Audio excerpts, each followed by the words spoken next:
All right, so the rice is cooled enough and I am about ready to make some rolls finally. So exciting. Before I start rolling though, I want to show you some different options because you might have gotten to this point and you're really excited, but you're like, oh my gosh, I don't really love that seaweed flavor as much as maybe a real sushi lover does.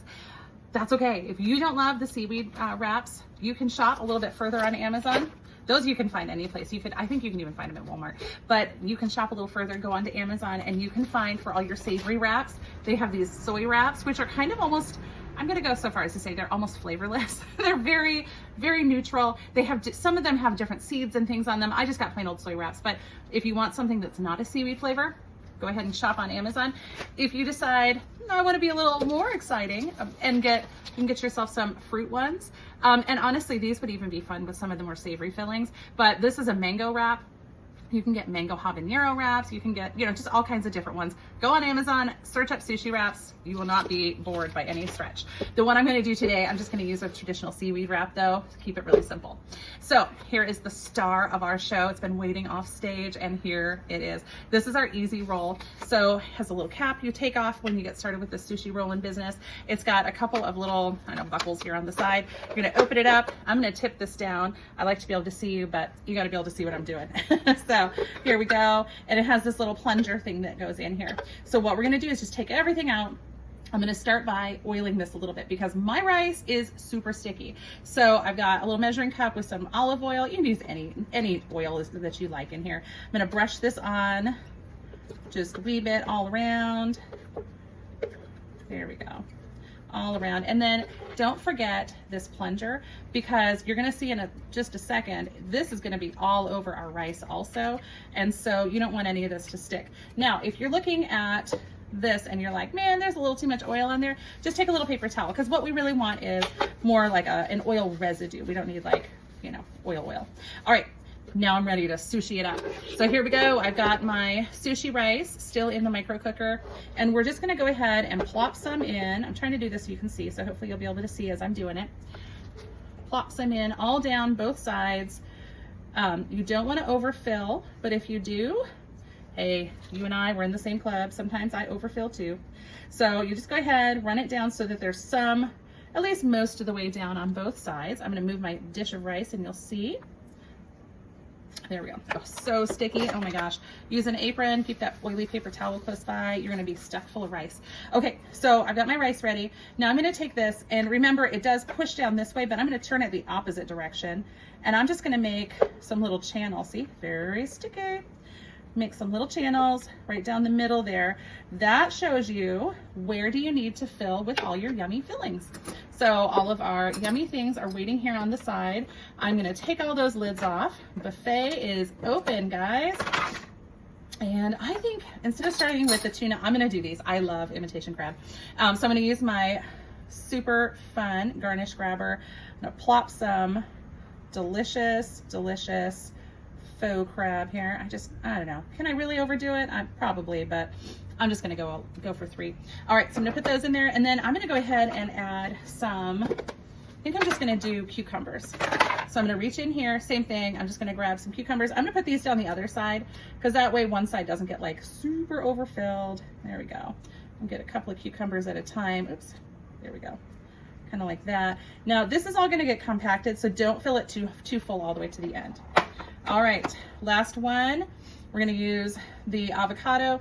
This avocado, you saw, it was really soft. So I'm gonna see if I can use the garnish grabber. I might just have to use like a spoon because yeah, it's a little too soft. Okay, that's okay. We'll use my spoon here. It is still sliced though, which will make it really helpful. It still is easier to get in there. There we go. I gotta have to see with my glasses, sorry. So there we go. We'll get some avocado down there, maybe one more piece right over here. Okay. And then all that's left is the finished assemblage here. So we're going to stick this in so that it's going to be able to push. It's got to be inside though in order to do that. And then we're going to close with confidence. Okay. Or close with terror if you're not feeling too confident because it is pretty full. If it overflows, it overflows. But there you go. Squish it together. Do up the little buckle things on the side, snap those into place, and then last but not least, take that cap and put it back on the end and twist it so it's locked into place, okay? Then we're gonna just turn this little plunger so that it is pushing, and you see the rice together. Once it's gone past the threads, you can just kind of give it a little push there and see if, you know, it's got any more to go. Because sometimes, depending on how much rice and filling that you've got in there, sometimes you might end up pushing it way down to here instead of way up where it is right now. So just make sure it's all compressed. And then we're gonna take all this extra rice off of my cutting board. Told you, sticky rice everywhere. Then I'm gonna get out my nori wrapper, and you wanna do it, there's a smooth and shiny side and there's a bumpier side. You wanna do it bumpy side up so it grabs the rice better. Now this is a cool thing. It doesn't take much practice, I promise. This looks really awesome though when I'm doing this next step. Take the cap off. You can see it's about the right length for this nori wrapper. So I'm gonna lay it down right here, kind of on the edge, and I'm gonna start pushing. And it just pushes smoothly right out. There we go. Now, if yours is hanging off a little bit, you know, you might just try to pick it up and wiggle it into place like that. No one needs to know except for you and me, right? I'm gonna seal this down. There we go. Sticky to the sticky rice. I gotta get more rice off my fingers. And then when we get close to the edge here, I have a little measuring cup with water, and all I'm gonna do is, oops, oh dear, don't do it that way. That's too much water. All I'm gonna do is just rub this across the edge to make that nori sticky. I'm gonna roll it up and seal it, and then I'm gonna set it aside in a little pan. I'm gonna put this in my refrigerator, or even just sit it on the counter for about 10 minutes, maybe 15 minutes while I'm making more rolls, and then you can see what happens next when I'm ready to slice. All right, they've been sitting in the refrigerator. We're gonna go ahead and slice them and serve them, and you'll see how great they look. So we're gonna pull out this guy first. He was the first roll I made. You can't really see exactly how beautiful it is, but you will soon. Just take a nice sharp knife, cut right down the middle. Oh, look at that. Looks like sushi, right? Now cut your halves into halves, and those into halves, and then you'll have fairly even sushi all cut.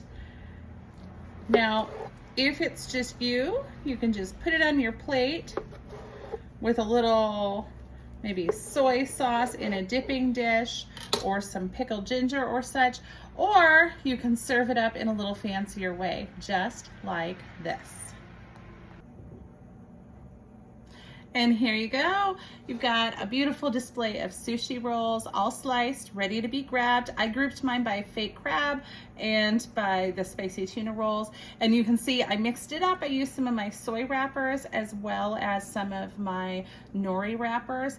This little guy, this divided spot in the middle, you could fill with even more if you have even more sushi eaters, and then set this aside, or you can leave it in the middle. And what I would do if I were going to be serving this at a gathering, or even just doing this up ahead for dinner for everybody, I would then use some pickled ginger in one of these, and I'd grab a jar of like the squeezy wasabi and fill some wasabi in on here. And then all that's left is for everybody to get a plate, one of our little dipping bowls, and help themselves to some beautiful sushi.